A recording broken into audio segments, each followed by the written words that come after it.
O Vlado tinha uma amiga, como chama? A Nilce Trajano, que gostava muito do Vlado, era muito ligada com o Vlado, coisa assim. E uma vez eu estava na USP vendendo livros, e naquela entrada lá, que agora não tem nada disso. Outro dia eu olhei espiar, fiquei tão frustrada. Tinha um lugar lá, então eu estava lá para vender livros. Aí apareceu um amigo, o Vlado. O que você está fazendo? Estou vendo, a gente não se conhecia direito. Não se conhecia, se conheceu lá. E aí ele me convidou para o cinema, fomos ao cinema. Ele morava lá no centro. Aí resolvemos fazer uma festa lá, até a Fátima estava, foi um grupo lá, foi uma festa. E aí uma vez ele, nessa festa, ele falou, eu te levo para casa. Reclamou que era no fim do mundo, claro que era o fim do mundo. Eu morava aqui, na Fernão Dias ali, né? Ele morava lá no centro, né? E aí me trouxe, que você foi morar no fim do mundo? Eu falei, ué, é onde eu moro, você quer vir aqui, você quis vir, não precisava vir. Mas depois a gente começou a namorar. E aí foi se aproximando, aproximando. E a gente se casou mesmo, né? Minha mãe falou assim, olha, ele é judeu, não vai dar certo esse casamento. Eu falei, não, ele é legal, tudo, mas depois eles se encontraram e gostaram. E foi gozado que a dona Zora, que é a mãe dele, falou, filho, tantas mulheres bonitas, simpáticas, não sei o quê, e você foi pegar uma goi. Ele falou pra mim, era eu agora. Uma goi.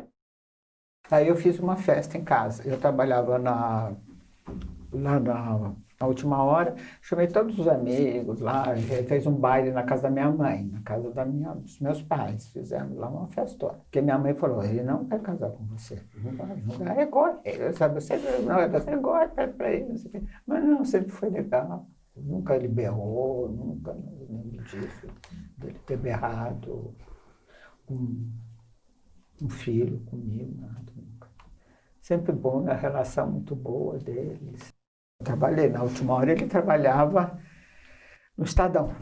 Então eu tinha na Última Hora um espaço que eu escrevia coisas assim, escrevia. E passava pro Vlado, às vezes eu chegava lá, dá uma olhadinha, a ver se você não melhora isso. Ele sempre dava uma melhoradinha, eu sempre achava que melhorava. Às vezes ele mudava 2 ou 3 coisinhas, eu achava que ficava muito mais interessante. Ele adorava o trabalho, tinha uma relação com o trabalho muito forte e ele treinava pessoas, Ele chegou a fazer alguma coisa em teatro, mas ele queria fazer cinema mesmo, cinema.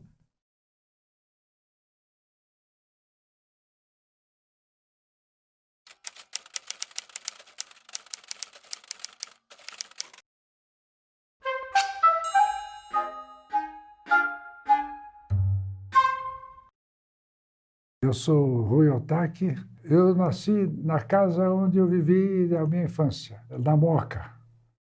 Qual é a minha convivência com o Vlado? Nós fizemos juntos, na mesma classe, o curso primário no Colégio Estadual de São Paulo, que hoje chama-se...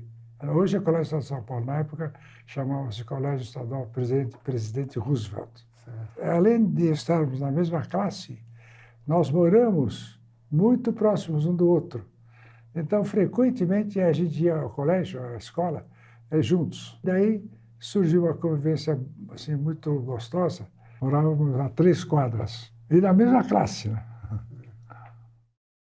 Eu ia mais à casa dele do que ele à minha casa.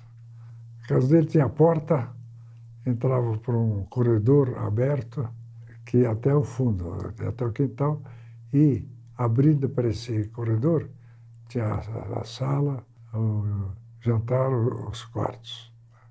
Uma casa bem simples, mas muito acolhedora no sentido de um recantozinho de estudo, né?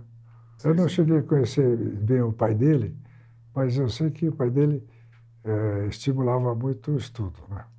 Ele era um tremendo, não é estudioso, um tremendo pesquisador, né? De um lado, o Vlado muito reservado. O Vlado foi um colega bastante quieto, né? Não conversava muito, mas sempre com um livrinho na mão. nas discussões ou nos temas mais, vamos dizer assim, mais políticos ou sociais, aí ele tinha uma boa participação. Colocava lá suas opiniões, que eram sempre as melhores da turma, né? Ou seja, desde essa época, ele já se mostrava um intelectual. Ele foi um intelectual. A gente não pode dar importância para o lado pela morte dele. Tem que dar importância pelo que ele fez e pelo que ele lutou, por aquilo que ele lutou. Eu acho que aí é que está o valor grande do Vlado. Né?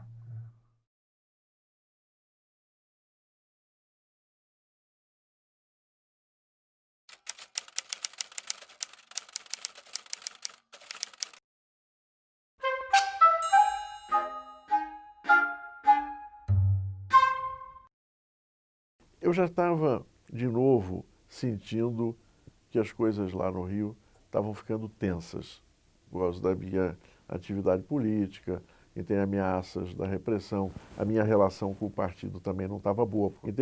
E, ao mesmo tempo, surgiu uma oportunidade, o Milton Coelho da Graça, que estava aqui em São Paulo, ele, o Maurício Azedo, ele me convidou. Ele disse, olha, eu estou na direção de redação da Realidade, estamos montando uma equipe. Eu ganhava, eu fazia traduções para a civilização brasileira.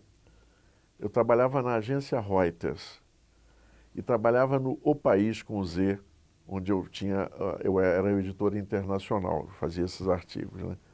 E nos três eu ganhava R$ 900. Aqui em São Paulo, na realidade, eu ia ganhar 1.750 para trabalhar num lugar só. Aí eu aceitei. Eu fiquei 69 e 70 na realidade. Aí, em 71, eu fui para a Visão. Eu cheguei na Visão e conheci o Miguel Urbana, que me levou para me apresentar o Pimenta. Miguel Urbana Rodrigues. Português, PCB, mas PCP. Extremamente sectário, stalinista convicto. Depois foi embora para Portugal e dirigia o Diário em Lisboa, que era o jornal do Partido Comunista Português. E aí eu fiquei conhecendo o pessoal da redação, o Vladimir Herzog, o Marco Antônio Rocha, o Luiz Vez, que já estavam lá. E foi um período, veja, difícil, porque o AI-5, né, como a gente imaginava, quer dizer, estimulou muito a repressão. A censura não visava tanto a revista porque ela era mais para assinantes, né? Mas mesmo assim eu recebia telefonemas da doutora Sueli da Polícia Federal. Me lembro uma vez que ela ligou e disse que nós estávamos proibidos de dar qualquer matéria ou reportagem ou fazer qualquer referência a Dom Helder Câmara. Isso 72, aí, 71, 72. E o Vlado logo se aproximou de mim, porque, primeiro, tínhamos assim uma leitura muito parecida de certas coisas. Sabe? Nosso apreço pelos italianos, Antônio Gramsci, socialismo de face humana, essas coisas, ele pensava de maneira muito parecida com a minha. E ele me via discutir com os outros lá, porque era uma redação pequena e todo mundo de esquerda ali, então não tinha muito sigilo, nada, né? E ele se identificava muito comigo quando me via discutir com o Miguel Urbano, com outros também sectários, né? Até que um dia ele tomou a iniciativa de me dizer que queria entrar para o partido, entendeu? E eu carreguei esse peso na consciência. A iniciativa foi dele. Eu não o convoquei, não o mobilizei, né? Não o recrutei, como a gente dizia, mas ele quis entrar. Aí tivemos, deve ter sido em 72, talvez. 71, entre 71 e 72. Aí fazíamos algumas reuniões, mas o PCB era contra a violência, era contra a luta armada, entendeu? Tínhamos posições extremamente moderadas, cautelosas, até no exercício da profissão.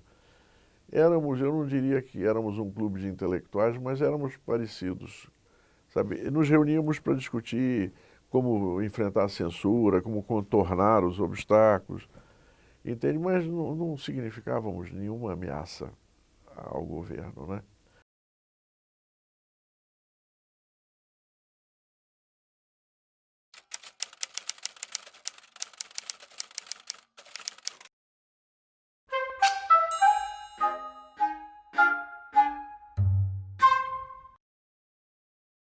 Eu entro na ECA e meu irmão entra na Poli.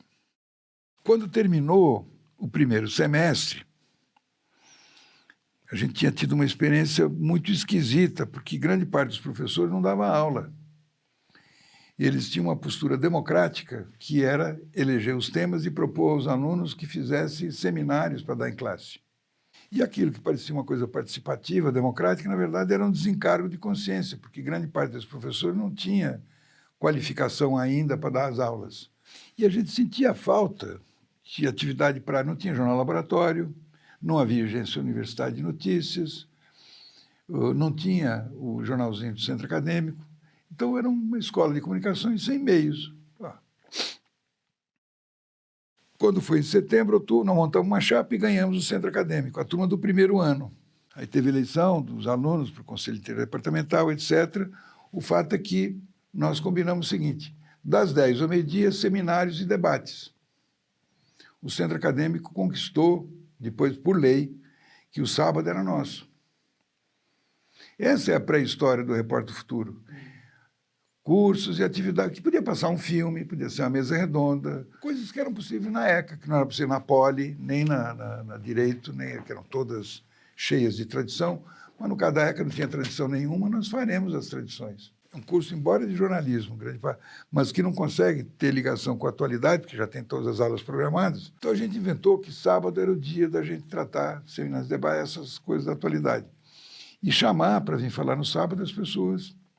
É aí que eu conheço o Vlado. Discreto, sempre debruçado sobre a prateleira, um cara genuinamente preocupado com a obra que ele está fazendo, não se dispersava, não.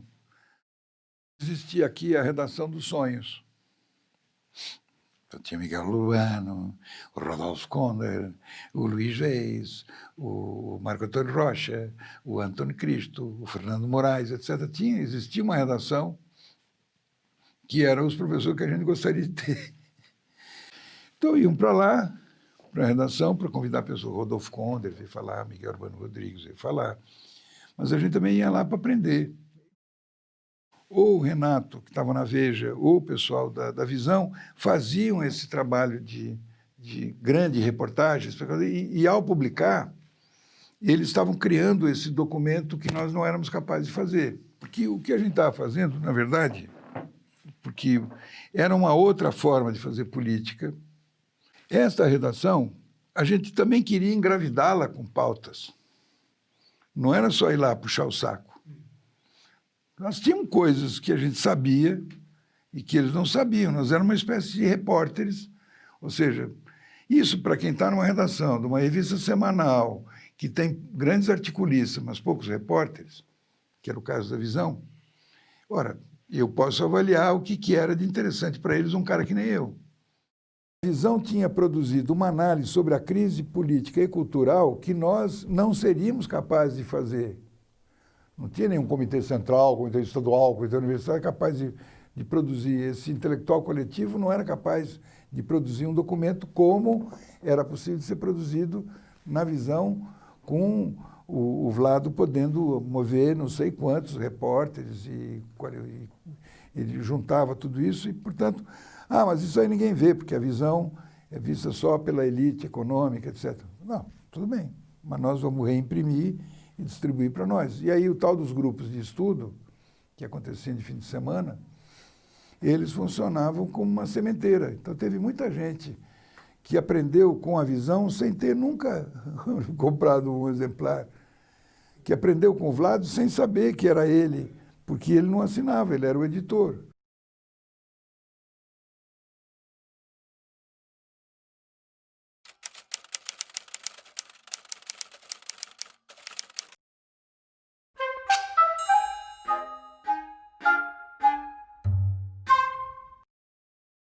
Clarice era a chefona da pesquisa lá, eu era um contato, atendimento de contas, cuidava da conta da Lever, eu acho, né? Tem duas situações. Uma tinha uma apresentação que estava sendo feita por um americano, alguma coisa assim que estava lá. Eu não sei se a Clarice estava fazendo apresentação americana, mas eu fiz uma pergunta inadequada para a pessoa errada. A Clarice ficou brava comigo, deu uma bronca em mim, falou, isso aqui é comigo, você não se mete nisso. Tá bom. Não se mete no meu espaço. Bom, aí ele estava lá convivendo, de repente um dia teve um aniversário de um amigo, de uma pessoa que trabalhou comigo na DPZ, eu o conheci na DPZ, Antônio Batista. E eu estava separado já da minha mulher, né, que separei quando saí do Rio de Janeiro, da minha primeira mulher, chamava-se Sandra. E aí o Batista ia fazer aniversário, 40 anos do Batista, e ele ia convidar 40 amigos para uma festa, um aniversário. Eu não fui convidado, mas eu queria ir para a festa porque eu estava de olho na Clarice. Então eu peguei meus filhos, levei para Jaú, onde mora o meu irmão, deixei os filhos lá com ele, peguei o carro, voltei para São Paulo, trouxe uma garrafa de cachaça de Jaú e furei a festa. E entrei lá na festa do Batista.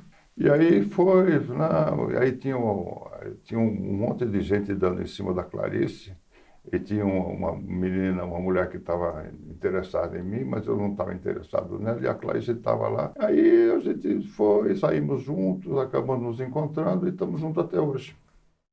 E eu estava simplesmente com um apoio emocional. Então, a gente é muito próximo, a gente se gosta muito, enfim, sempre...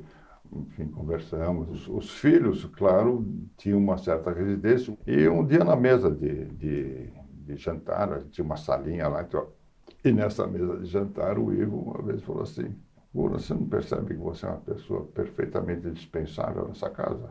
E eu levei a coisa, enfim, nunca fui agressivo nem nada, sempre fui levando as coisas. E o que acontece é, um pouco tempo depois, furou o pneu do carro. E ele me ajudou a trocar o pneu, foi lá, mexeu comigo e tal. E aí ficamos companheiros de trocar pneu. E hoje somos muito amigos, né? Tanto do Ivo quanto do André. São pessoas que eu gosto e que eles gostam de mim, eu sinto, né? E se preocupam comigo, né? E eles estão sempre me apoiando, e me ajudam, e fazem... Somos bem amigos, bem próximos.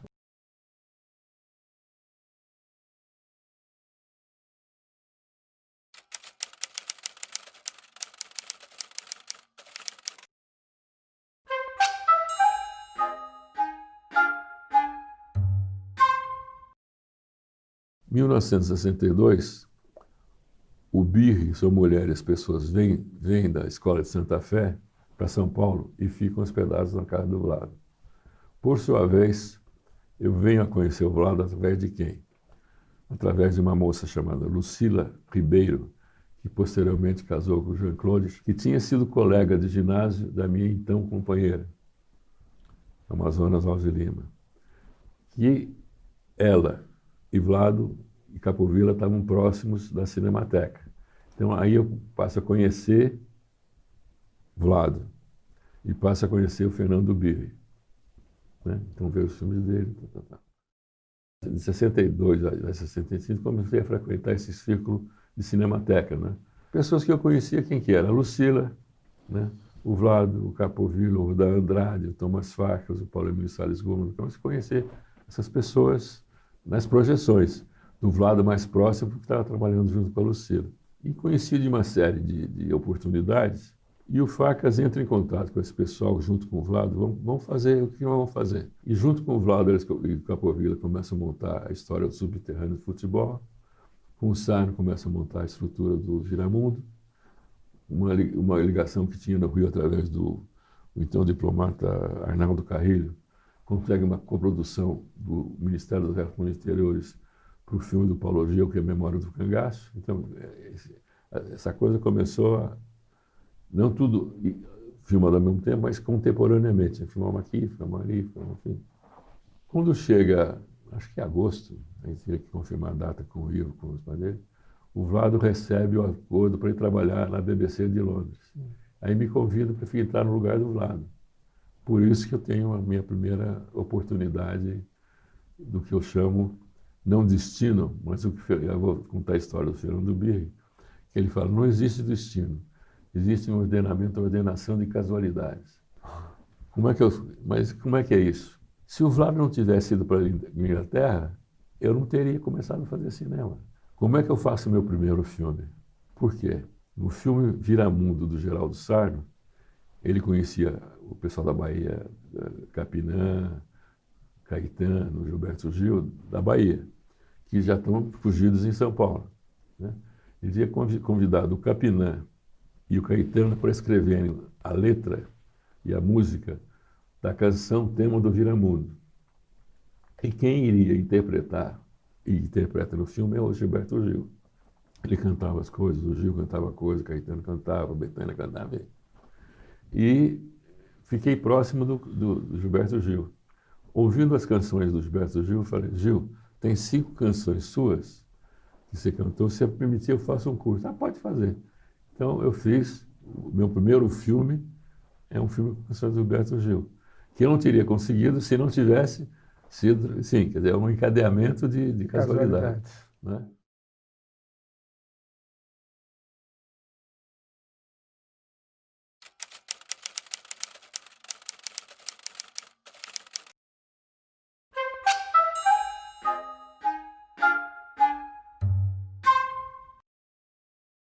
A sensação que eu tenho é que o Vlado já estava na faculdade quando eu entrei. Ele não fazia todas as matérias certinhas do ano. Ele fazia algumas matérias no ano. Então, eu tenho a impressão que ele esticou esses 4 anos de alguma maneira. Eu não tinha todas as aulas com o Vlado. Eu tinha algumas aulas com o Vlado. Mas o fora da aula, que também era muito importante, o bar da Maria Antônia, lá em frente, que a gente ia e conversava. Então, como o Vlado entrou assim, e nós fizemos um grupo, que era o Vlado, eu, um amigo dele que tem cartas, que depois eu fiquei sabendo, nem sabia que eles tinham se correspondido depois, o Tamas Smerekshani, a Irede Cardoso, que depois veio a ser vereadora, tá?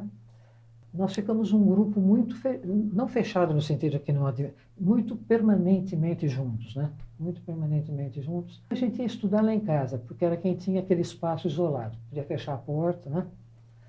E a gente dividia as tarefas. Você estuda tal coisa, você estuda tal coisa, tá? E cada um ia expor o que tinha estudado e fazer perguntas. Os outros faziam perguntas, depois o outro expunha, e era assim. O Vlado chegava em casa, todo mundo se acomodava, poltrona, sofá, tá? Ele deitava no chão. Deitava no chão e fechava o olho. Ele era completamente... Era uma pessoa diferente. O Vlado era uma pessoa diferente.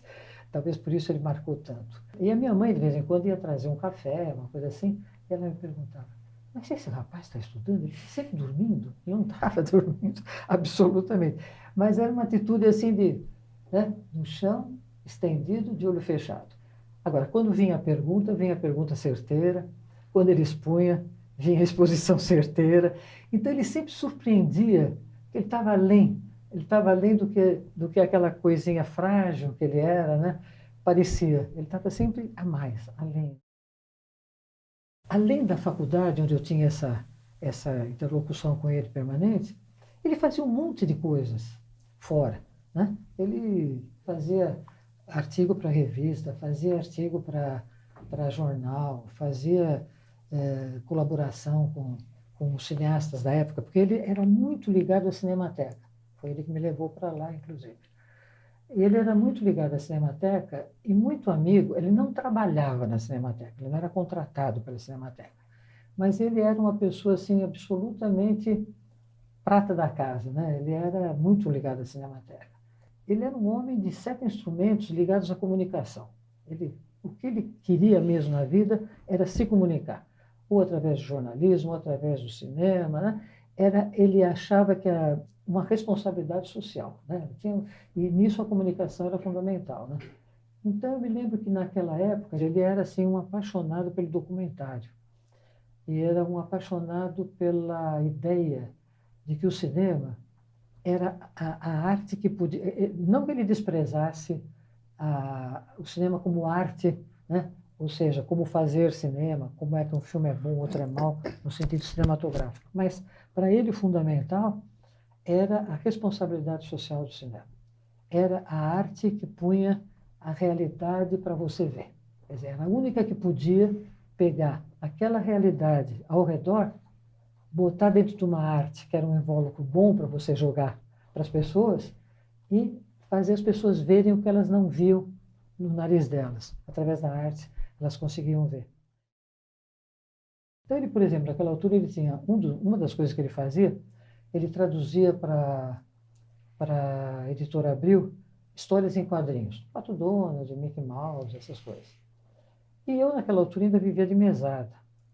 Um dia ele chegou para mim, ele sabia disso, que aquilo me fazia mal, que eu não via a hora de começar a trabalhar, tá? Mas não tinha como ainda, né? Aí ele falou, você quer esse emprego para você? Porque eu não vou ficar com ele. Não vou ficar com ele porque agora tem coisas diferentes para fazer. Você quer? Eu falei, quero, mas eu não sei. Quer dizer, meu inglês não é essa maravilha, eu não sei os truques, porque eu lia muito revista em quadrinho, né? Eu não sei aqueles truques todos. Ele falou, você lê revista em quadrinho? Leio. Desde pequenininho eu leio. Então eu vou te ensinar uns truques, você vai ver que vai dar para fazer. E me ensinou uma série de coisas que parece incrível que não tem truque, mas tem. Você tem certos caminhos que você faz para traduzir. Hoje eu não sei, mas na época, Pato Donald, essas coisas. E eu fiquei um ano com esse emprego. Então, meu primeiro emprego foi a atenção dele em que eu começasse a ganhar o meu dinheiro, né? Que ele achava importante.